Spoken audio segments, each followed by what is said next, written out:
Good evening, I'm Ian Hanomansing. Tonight, more chaos at the Washington Capitol. The suspect exited the vehicle with a knife in hand. Another police officer is killed. Also tonight, the variants, the vaccines, and the risks of a long weekend. Putting all of our eggs in the basket of the vaccine is not a good solution. Plus, a new wave puts a community in crisis. You might survive from this, but someone you love might not. How the pandemic caused a lumber boom. Demand is here, the supply is here, so price just goes through the roof. And we know the guidance, why don't we follow it? We do have an opportunity here to mess it up badly. Our doctors make a Friday night house call. This is The National. The quiet of a spring holiday was shattered this afternoon in Washington, D.C. Another tremor for a city already shaken, a jolt of sorrow for a police force still grieving. One officer was killed, another injured after a car rammed into them at a security barricade on Capitol Hill. The driver then shot dead. Katie Simpson now with what we know about the violent attack. Still healing from the wounds of January 6th, the symbol of U.S. democracy again awash in police lights.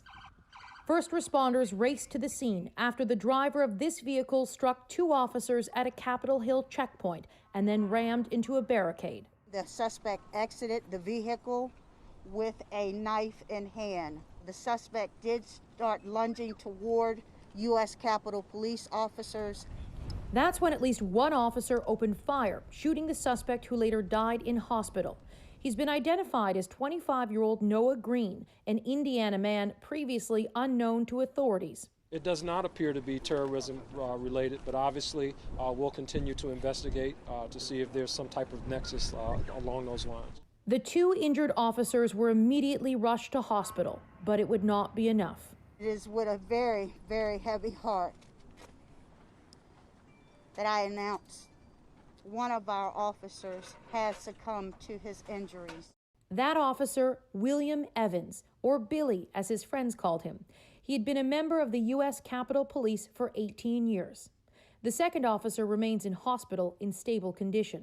This has been an extremely difficult time for U.S. Capitol Police after the events of January 6th and now the events that have occurred here today. On January 6th, Officer Brian Sicknick was beaten by rioters and died of his injuries. Two more officers died by suicide in the days and weeks that followed. Police today paid their respects to their fallen colleague as a procession left hospital carrying the remains of Officer Evans. Another devastating blow to this small policing community.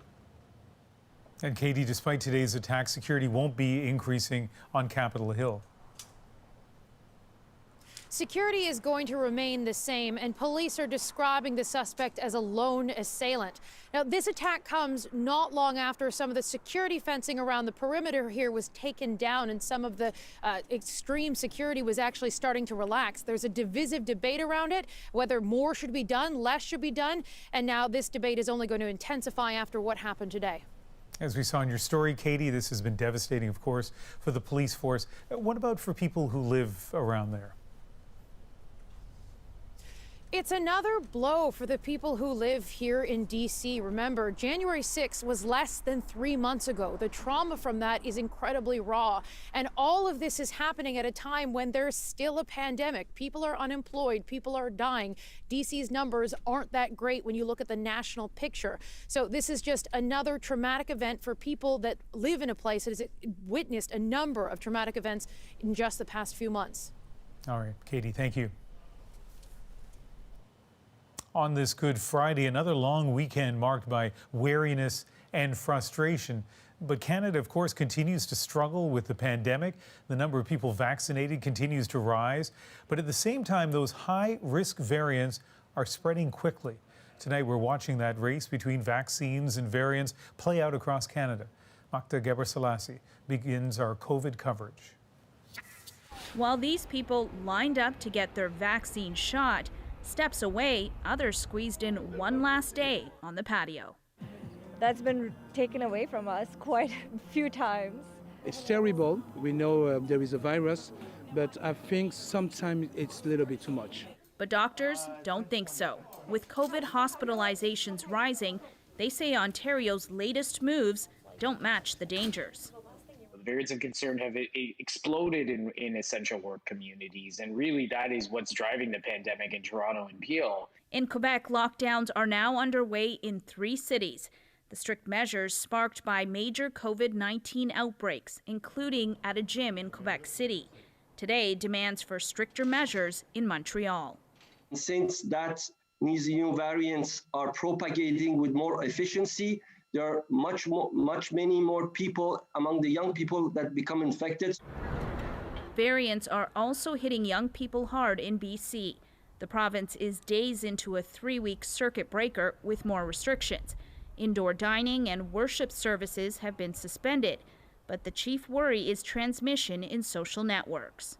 People are having social gatherings together, and many of the same people are working in the restaurant hospitality industry, living in group accommodations. In Ontario, even regions with fewer cases have to adopt tighter restrictions.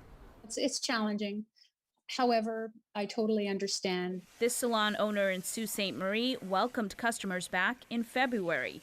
Now she has to temporarily close again. She hopes for the last time.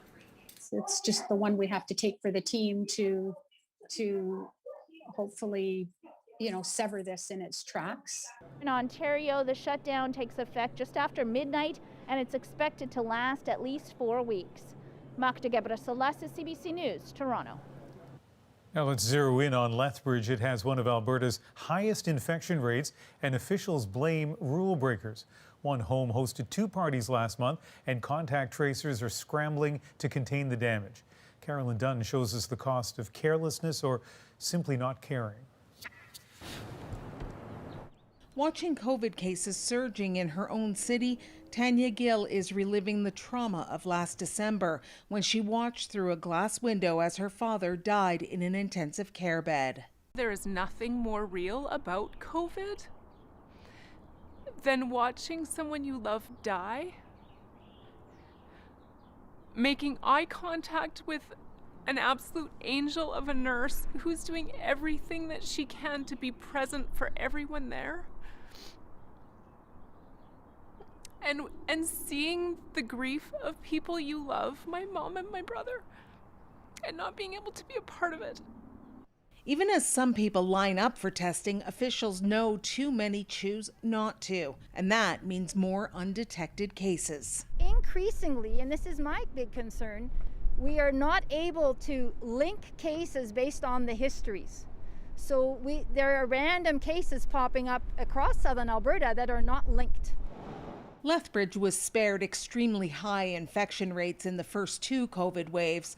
This 3rd wave is different, driven partially by a highly infectious variant and mostly by people breaking public health orders for social gatherings. If everyone was simply following the measures that are in place, we would not be facing this. We would not be in the midst of what looks like a significant surge. It has prompted local doctors to raise the alarm as they watch more and more COVID patients arriving at hospital. And as we look forward to the coming weeks, if these trends continue, we will likely be at some serious ICU capacity issues. Tanya Gill is frustrated with people not taking precautions. You might survive from this, but someone you love might not. Carolyn Dunn, CBC News, Lethbridge, Alberta. Now, eventually widespread vaccinations is the key to ending the pandemic. And let's take a look now at where Canada's rollout stands. Nationally, just under 14% have had their first dose. The rates are higher in the north, while most provinces sit between 10 and 15%. As you can see, Quebec a little above the average, Manitoba and Nova Scotia trail. As for those fully vaccinated, well, that is much lower, less than 2% overall. Again, the north way ahead. Everywhere else, somewhere between 1 and 5%. Now, things are picking up across the country as more vaccines arrive, but it's not happening as quickly as many Canadians would like. Thomas Dagla looks into the situation on the ground and what we can expect in the weeks ahead. As vaccine arrivals ramp up, Canadians are lining up. In Toronto, those who qualify can get their slot and their shot the same day. Within 7 minutes, I was able to book. There were tons of open spots this morning. This jet's early morning landing brought the latest shipment from Moderna. More than 500,000 doses, delayed at first, now being fanned out across the country this weekend. Procurement Minister Anita Anand keen to greet the new arrival at the warehouse. We're expecting millions and millions of more doses over the next weeks and months. The federal government says it's brought 9.5 million doses to Canada and expects 44 million in total by the end of June, then 110 million in all by September. But certainly the vaccines aren't getting to the people that need them. The calls continue for provinces to prioritize those who can't stay home, like in Ontario's Peel region, workers at Amazon warehouses, where several hundred have tested positive. It'd be very helpful, I think, if we took our mobile vaccine units right up to some of those locations. In BC, there was a plan to vaccinate essential workers with AstraZeneca, but that's on hold as Ottawa's advisory panel on vaccines is discouraging the shot for Canadians under 55 due to rare blood clots in Europe. Putting all of our eggs in the basket of the vaccine is not a good solution. I think a combination of the public health measures plus the vaccine that might be a bit delayed because of these safety concerns, which seem real, is appropriate. In New Brunswick, they're putting up with the rain to get AstraZeneca, and the federal government says there's more of that on the way. So are you saying you're not putting on the brakes in any way for AstraZeneca at the moment? No, remember that vaccine does have the approval of Health Canada. For most Canadians, the wait continues. Thomas Daigle, CBC News, Toronto. Well, let's pick up on that point made about the AstraZeneca vaccine. British regulators will continue to recommend its use even after identifying more blood clots in those who received it. But keep in mind, those clots still remain very rare. Officials announced another 30 blood clot cases in a total of 18 million doses administered in Britain. They say the vaccine's ability to prevent COVID-19 outweighs that small risk of getting a blood clot. New data shows that 1/4 of Ontarians 75 and older still haven't had a first dose of any vaccine. A provincial advisory group says that one solution is to increase mobile vaccine units to give them shots at home. UN Remiliotis talks to a pair of doctors pushing for that to happen. It starts with a pickup at a fire station parking lot. Paramedics who stored the vials meet the doctor who will take the vaccine to the most vulnerable. Dr. Krista Sinclair Mills and her team have made more than 300 house calls already. It feels urgent every time. It's not a matter of convenience or anything for them. This is necessary. If we don't go to them, they don't get the care. Sinclair Mills is a mobile senior care provider. She's delivering vaccines to patients who can't leave home. How are you? 90-year-old Michiko Arsenault was eligible for a shot weeks ago, but she's too frail to get to a vaccination site.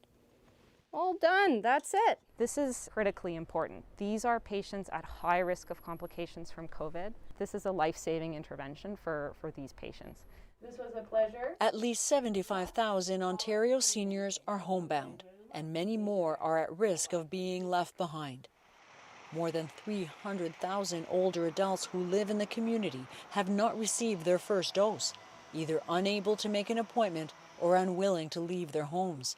Experts advising the government say it's imperative more vaccines get to them. I mean, some people have literally booked ambulances to cart their loved ones to some of these vaccination clinics. Without equitable distribution strategies to accompany equitable allocation strategies, you're going to leave these people behind.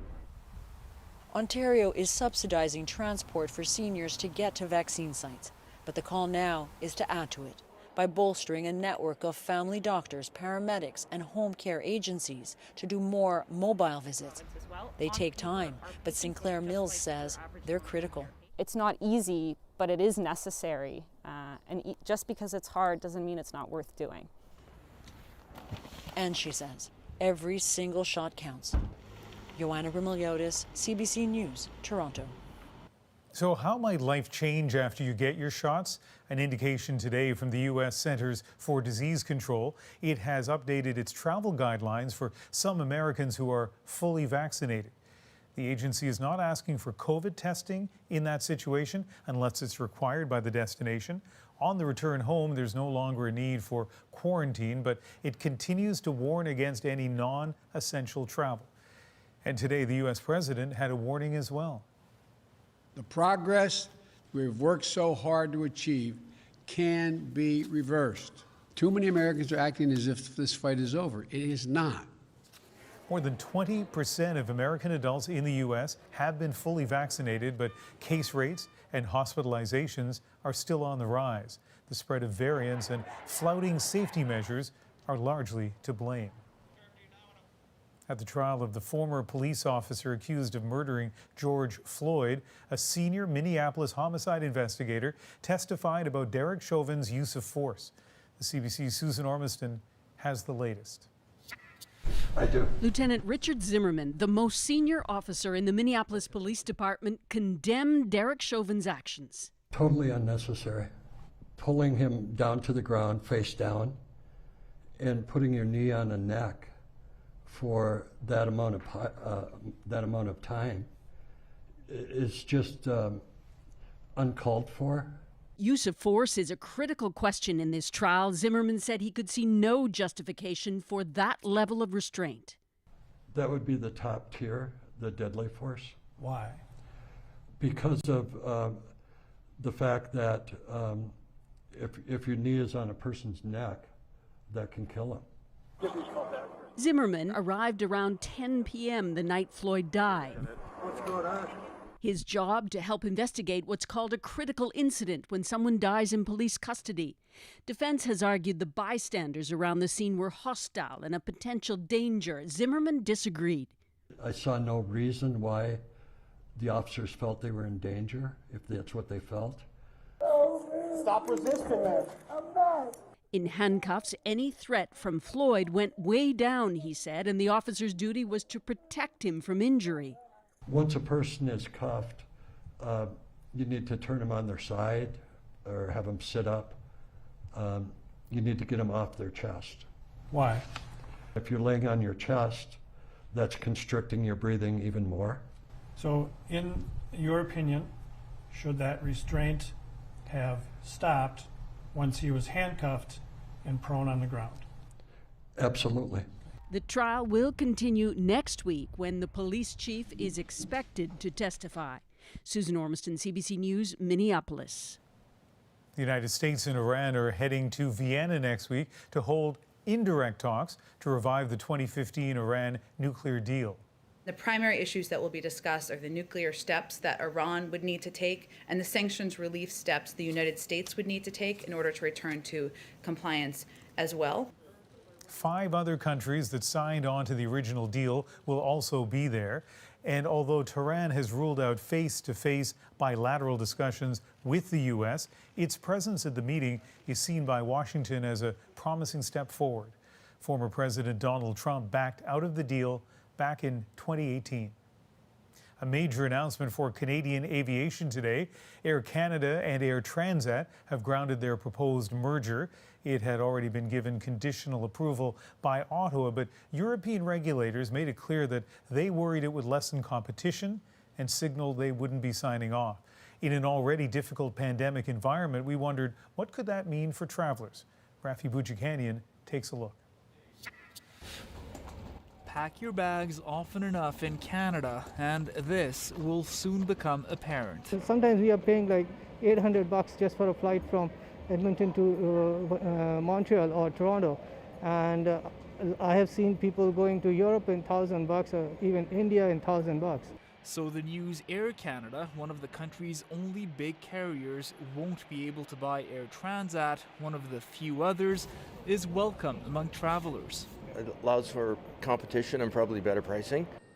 That's why approval wasn't likely from European regulators, who want a dynamic post-pandemic market when passengers fly en masse again.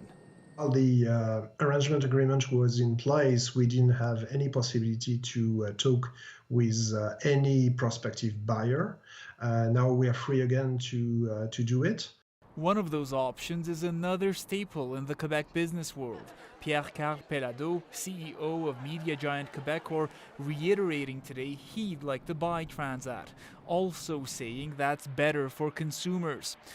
This industry watcher has some doubts. Because of the pandemic and because the hit the aviation industry has taken, it's unclear as to what's going to be the consequences when we come out of this. And so the consequences for fares is going to be an open question. Not everyone is so uncertain. Canada's other big carrier, WestJet, says it warned Ottawa about competition issues, and it's happy European regulators share its concerns. Rafi Bujikanian, CBC News, Edmonton. A horrific train crash in Taiwan killed more than 50 people and injured many more. The rescue efforts inside a dark tunnel to reach those trapped inside the wreckage. Plus the scramble for lumber. Demand is here, supply is here, so price just goes through the roof. How the pandemic is making it more difficult to build that summer deck.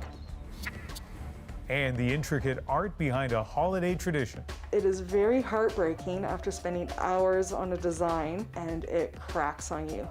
The patience and delicate work of an Easter egg. We're back in 2.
Welcome back. It's being described as Taiwan's deadliest train accident.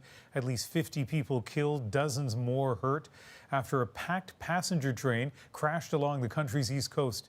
Stephanie Mercier shows us the aftermath. Rescue workers carry the dozens of dead from the wreckage. Survivors helped down from the roof, their path to safety. This passenger says people are still trapped inside, and the situation in the next car is worse. Others hurt but alive. She says her whole body fell to the floor and she hit her head and started bleeding. It's the start of a long weekend in Taiwan, and the train was full. Nearly 500 passengers, many of them families. The newer model was traveling along the island's mountainous east coast from Taipei to the city of Taitung. It was heading toward a tunnel when it's believed it hit an empty truck. This worker says the trailer of the construction vehicle slid off the road and crashed into the train. Authorities think the truck's emergency brake may not have been properly applied. Complicating the rescue, part of the train continued into the tunnel and derailed. Officials earlier said all the passengers had been accounted for, but later a spokesperson said there may still be more bodies trapped. Volunteers set up an aid station to treat minor wounds and offer food and comfort. 3 years ago, 18 people were killed in another terrible crash in Taiwan. An express train derailed through a tight turn. The government has ordered an investigation into Friday's crash. Small comfort for families gathered at this morgue to grieve and to pray. Stephanie Mercier, CBC News, Vancouver. Authorities in Myanmar have expanded an internet shutdown. Despite that, organizers got the word out about this flower strike in memory of the dead. Hundreds have been killed in 2 months following a military coup. That includes at least 43 children, according to an international humanitarian group. If you're a homeowner and looking to renovate, you may hit a snag. It was literally double the amount just in material. Prices for lumber are soaring. Will they ease off? But first, many Canadians may be feeling worn down by this pandemic, but facing another wave and more lockdowns. Our doctors weigh in on the latest restrictions.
This is a new pandemic. We're now fighting a new enemy. The new variants are far more dangerous than before. Ontario is hoping to put the brakes on surging COVID case numbers. Starting tomorrow, a province-wide shutdown will take effect, closing patios, indoor dining, and personal care services. Retail remains open at reduced capacities. Meanwhile, Quebec has shut down schools and non-essential businesses in 3 cities. Quebec City, Lévis, and Gatineau are under a curfew until April 12th. We are likely to be in for a rough ride for the next few days. And in British Columbia, there's what's being called a 3-week circuit breaker. Indoor dining is on hold, as are indoor fitness classes and worship services. All of this as officials are racing to get vaccines into as many arms as possible. So we thought this would be a good time to discuss some of these issues with two infectious disease experts, Dr. Lenora Saxinger, who is in Edmonton, and Dr. Zane Chagla in Mississauga, Ontario. And Dr. Saxinger, let me start with you. What is the situation in Alberta? Well, in short, I actually find the numbers very grim right now. I mean, we're having increasing proportion of our cases from variants of concern, and the case numbers are really very high now, over 1,000 cases a day, and we haven't seen that for quite some time. We do not yet have the influx into hospital, but it's starting, and we would expect that to continue to go up over the next couple of weeks for sure. And earlier this week, Dr. Saxinger, some doctors in Alberta urged the Premier, Jason Kenney, to implement some sort of circuit breaker, given the rise in cases, particularly of the variants. But no new restrictions have been brought in. Is that the right way to go? You know, I actually really think that probably behind the scenes right now, there's a lot of debate back and forth about what restrictions will look like rather than whether or not there will be restrictions. I would have been more comfortable if something had been put into place before the long weekend, because I think that this will be a tempting time for people to start getting together again. And I'm really quite concerned about that. But I kind of expect we're going to be seeing some changes next week. And Dr. Chagla, what are you seeing in Southern Ontario? Yeah, I mean, case counts are rising, particularly in the GTA and Peel region. We're seeing younger people end up in hospital. We're still seeing some of the same demographic, older individuals, although many without past medical history. And I think the big thing is, particularly with my hospitalized patients and ICU patients, they didn't do anything to get COVID-19. They're often put in precarious situations, either by housing, by income, by work, by the people that provide care for them. Where they had to come into contact. There was nothing they could do. They couldn't mitigate the risk, and it's obviously quite tragic to see these people where societal measures won't necessarily have a big impact on them. In Ontario, we heard a lot of talk about shutdown, lockdown, whatever you want to call it.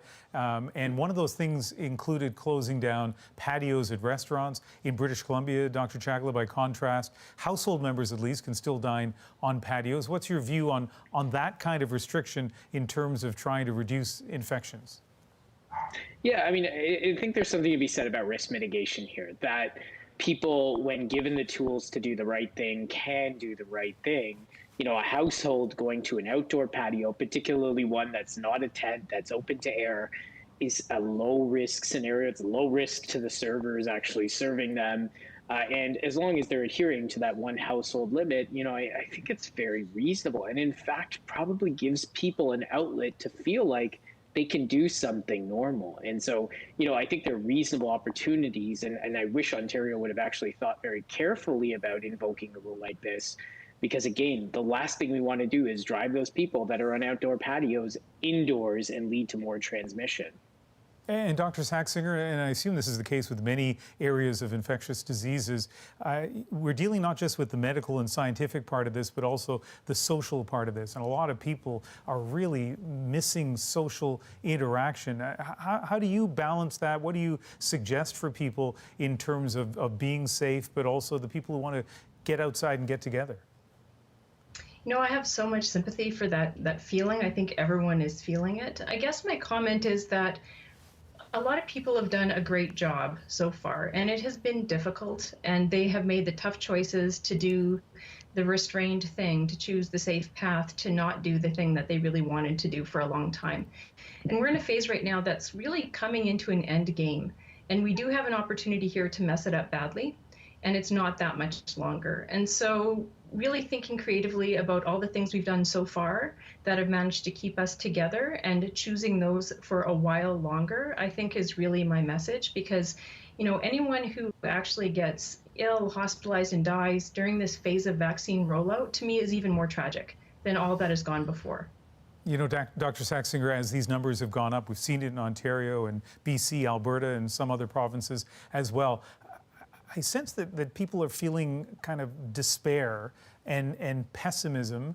From your perspective, both as a doctor, but also as a person who lives in Edmonton, how are you feeling?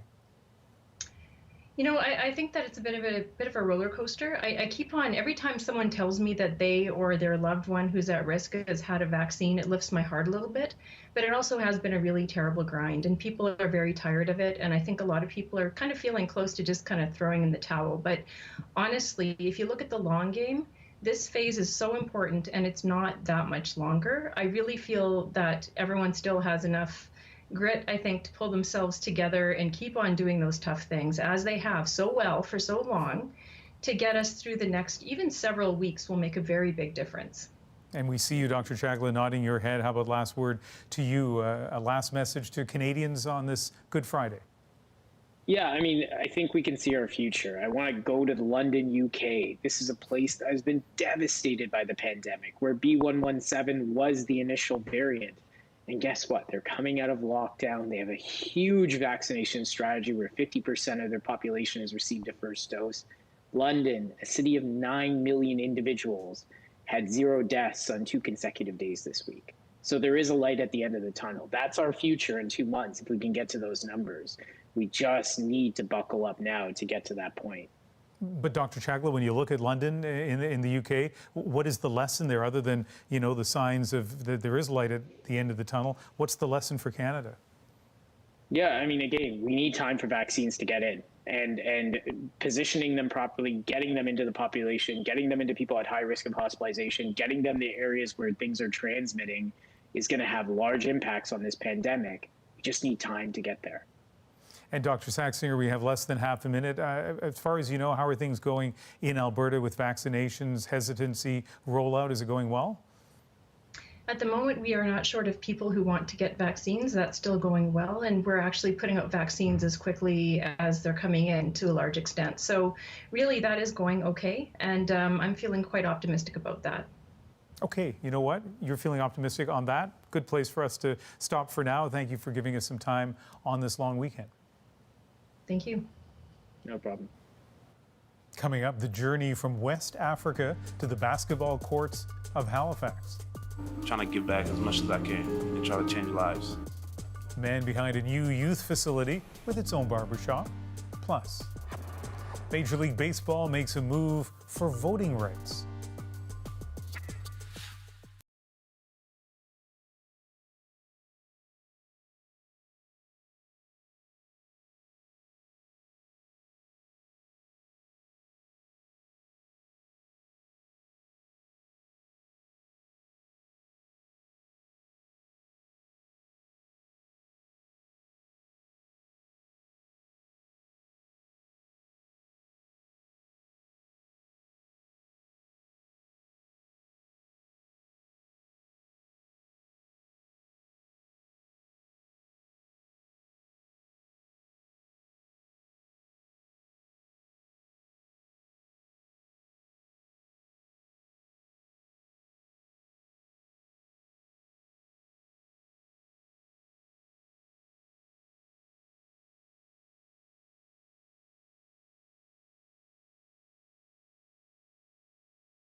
Major League Baseball is taking a stand against new voting restrictions passed in the state of Georgia. It's moved its lucrative All-Star Game and prospect draft away from Atlanta, Georgia's capital. Critics say the new laws are designed to suppress black voters. Among the provisions, making it a crime to offer food and water to voters waiting in line. Halifax Prep stands out among basketball programs, not just in Nova Scotia, but across Canada. And that's due to its founder, a former pro with a gripping story about how he's come to call the Maritimes home. Tonight, our colleagues from the African Nova Scotian Content Unit introduce us to Neofal Falahan, or his friends call him Ming.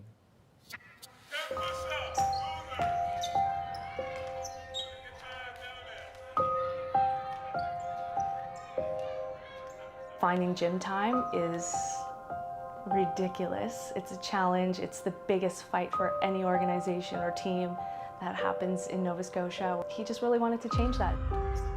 I've always wanted my own spot where I can have the keys and just get in and just shoot some hoops.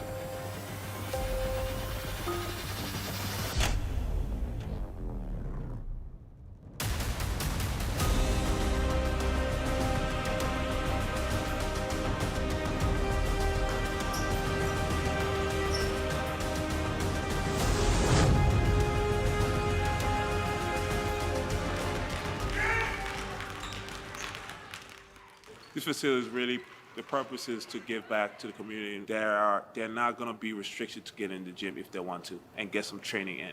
Certainly the idea was to have a dedicated basketball facility, which doesn't exist here or really anywhere in the Atlantic provinces. He hasn't necessarily reinvented the wheel, but to bring something that we don't have is the entire idea behind it. I always like to think out of the box and trying to keep the kids in the gym as long as possible. So we've added a barbershop. We all know that kids love. I myself love to get my hair cut. Sometimes a better haircut will make you feel better about yourself and build your confidence. We can carry that onto the courts. We have a little massage table there. I like to work with younger athletes to teach them how to recover and take care of their bodies, especially in this facility that's specific to basketball players. We also have some drinks, and upstairs I think it's my favorite one because you can just hang out, chill. There's a video games for the kids, there's foosball, ping ball. It's a facility, but it's more of a home. The best thing about this is that, Ming makes this accessible for trainers and coaches and teams just like myself at any time of the day that works for us. It's perfect for guys like me. Ming's a great guy, man. He's always there for the kids. That's just one thing about him. Even when they're down or not feeling great or they have something on their mind, maybe if they don't write it down, they can just come shoot some hoops or play foosball or things like that. I think it's a beautiful thing. Growing up, we didn't have too many opportunities where we had pro basketball players coming in and speaking to us and whatnot. A lot of what we had to see is what we had to kind of seek out for ourselves. So to come in and have this in the heart of Halifax, where you can still have that same type of access, see kids coming here with joy and playing, I think it's needed. It's a long journey. It's a really, really long journey from Benin, small country, French speaking. Took the plane by myself. No mom, no dad was around. Moved to the state, but fell in love with the game, and obviously then after the state moved to Canada, where retired here, having a wife and kids, and now I kind of started my company, a youth program, and trying to give back as much as I can and try to change lives. This guy has a $500,000 education that he got for free through basketball, and that's been what we've preached and what he's preached from the beginning, was to use basketball, not to let basketball use you. So while he's not in the NBA and he's a 7-foot-tall guy walking around the city, he has a bigger purpose than just putting the ball in the hoop. And it's to really just help kids and not necessarily even kids. Some of these guys are young adults. There's 23-year-olds that are calling him, for life advice. He really touches a lot of people that doesn't hit Instagram or necessarily their website, that people don't know about, and it's sort of just his calling. In school, I'd say I was a good student, but I wasn't the best student at my full potential, and then Ming really believed in me and saw that I could do much better than what I could, and then I started to believe in myself. Not just that, like just outside being a teenager growing up, like Ming really helped me and molded me into who I am. How Ming really cared for you, always wanted the best for you as a player, you know? Kind of gives kids from Halifax and like Nova Scotia a way to be on the same platform in other cities while still being home. For me to know what makes the kid tick, I need to understand him better. And the only way I can understand the kids better is by asking questions to the parents and make sure I have a relationship with them. That's kind of what you want from, you know, the parents and the kids. You want to be a family while you're still training them. I have to be honest, first being black is pretty challenging. And also adding on top of that being an immigrant, it's very challenging. You know, we have a lot of roadblocks, to be honest. A lot of no's, a lot of maybe, and never got back. What's next? Well, I think my goal is to partner with, you know, trainers, coaches, you know, any programs in a private school are looking to grow the game. Me starting this to show them that it's possible. Now it's more, let's work together, because at the end of the day, I can't do it by myself.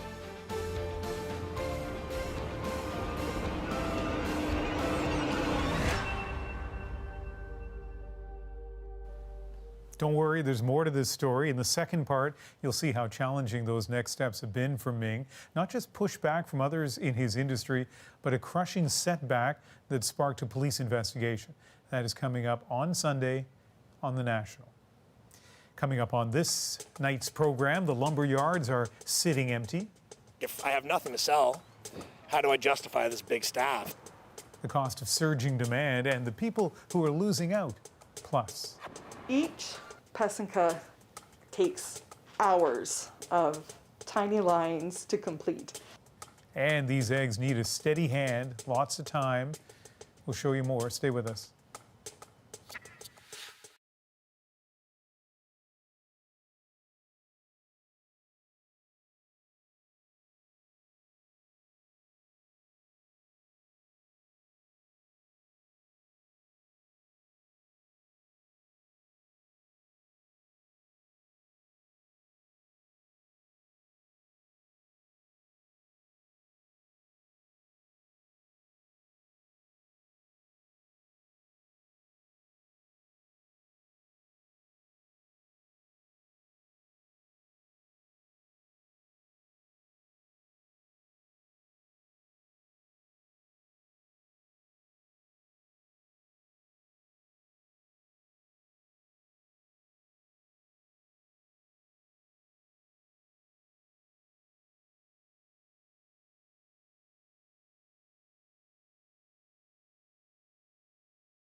incredibly difficult decision. You were all champions in our eyes. The winner of the Great Canadian Baking Show is... Don't miss the season finale of the Great Canadian Baking Show, Sunday at 8 on CBC and CBC Gem. I'm Jamie Poisson. Join me for CBC's daily news podcast, Front Burner. Every weekday, Front Burner takes you deep into the stories shaping Canada and the world. Subscribe wherever you get your podcasts. As if the housing sector wasn't topsy-turvy enough these days, the price of lumber has gone through the roof, assuming you can even find it. As Peter Armstrong explains, it's got suppliers and contractors scrambling. These are busy days at Century Mill Lumber in Stouffville, Ontario. An unprecedented surge in demand has sent prices here soaring. Demand is here, and supply is here, so price just goes through the roof. The price is bad enough. His real problem is simply finding lumber at all. As a business owner, you never want your customers to go to another guy because you're worried that they might never come back. COVID has wreaked havoc on the lumber industry. Last spring, mills closed down. A wet winter made it hard to get logs to the mills. A surge in shipping of, well, everything has added to transportation costs, all while Canadians built in new work-from-home space to ride out the pandemic. Higher prices at the lumber yards means higher costs for contractors. It's time for a rant. Dave Kenny took to Instagram to vent about soaring prices. A client looking for a new deck and fence last year had delayed the project. He punched in the updated costs of the lumber and... Bam! $15,400. It blew my mind how much it was. Like, it was literally double the amount just in material. And it's not just deck boards and fencing. The price for a basic 2x4 has doubled since 2018. It takes a lot of 2x4s to build a house. A typical, say, 2,500 square foot home, you're over $30,000 in initial cost for lumber. So the lumber yard is bustling as Chris Black searches high and low for wood. His whole operation and his whole staff depend on him finding product to sell. I do worry, like, if I have nothing to sell, how do I justify this big staff? You come here every day? He hopes the surge will relent as COVID restrictions give way this summer, so life and prices can get back to normal. Peter Armstrong, CBC News, Toronto. So much in that story that's so interesting. Up next, a tradition centuries old gets passed down for generations. Each symbol that you write on an egg has a meaning. The rich history behind a colorful Easter egg. Our moment is next.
No egg is the same. Everyone is unique. They certainly look like an exquisite Easter project, but these eggs are much more than your regular holiday craft. They're called Pesinka Easter eggs, a centuries-old tradition, and as you can tell, it requires skill and patience to master. Tonight, a Calgary artist shows us her intricate process in our moment. Each symbol that you write on an egg has a meaning, and each one I write has a special wish granted into them. So it's a very significant art for me. I'm Kathy Wright, and I am a Pesinka artist. Pesinka is the tradition of writing Ukrainian Easter eggs. My great aunt taught me. She was 99 when she passed away in 2008. She was taught by her mother before, and her mother before that. It was such a deep, meaningful tradition to do at Easter, and I'm proud to say that I'm able to carry it on. It gave me a real connection to my culture. Each egg, I would say minimum anywhere from 5 to 9 hours, depending on the size and the intricacy, but each one is done with love, care, and attention.